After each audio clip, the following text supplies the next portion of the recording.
Jazim 1939X.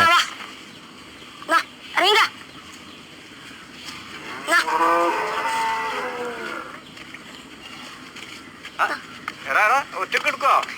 ഇതൊക്കെ നമ്മക്ക് എന്ത് നമ്മളെന്ന് കൊണ്ടുപോണ്ടല്ലേ? ഇതൊക്കെ നമ്മളെന്ന് കൊണ്ടുപോണ്ടല്ലേ?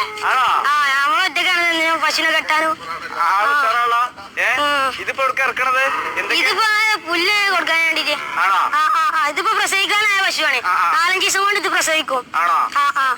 എത്ര ബൈക്കുണ്ട്? ബൈക്കള് 9-10 ഉണ്ട്. ഒക്കെ നമ്മൾ തന്നെ. അടിപൊളിയാണല്ലോ. പഠിക്കാനൊന്നും പോണ്ടേ? പഠിക്കാൻ പോകണേ. സ്കൂളിൽ പിന്നെ മൈക്രോസോഫ്റ്റിന്റെ അതുണ്ടായിരുന്നു, അതൊക്കെ കഴിഞ്ഞു. കമ്പ്യൂട്ടർ അതും ചെയ്യണ്ട? അത് ചെയ്ത് കഴിഞ്ഞു. ഇപ്പൊ നമുക്ക് സർട്ടിഫിക്കറ്റ് കിട്ടാൻ നിൽക്കാണ്. പരിപാടി ഇനി കുറച്ച് പുല്ല് കൊടുക്കാം. രാവിലെ എന്താ ചെയ്ത്? രാവിലെ കറന്ന് വെള്ളം കാട്ടിയ വെള്ളം കൊടുത്ത്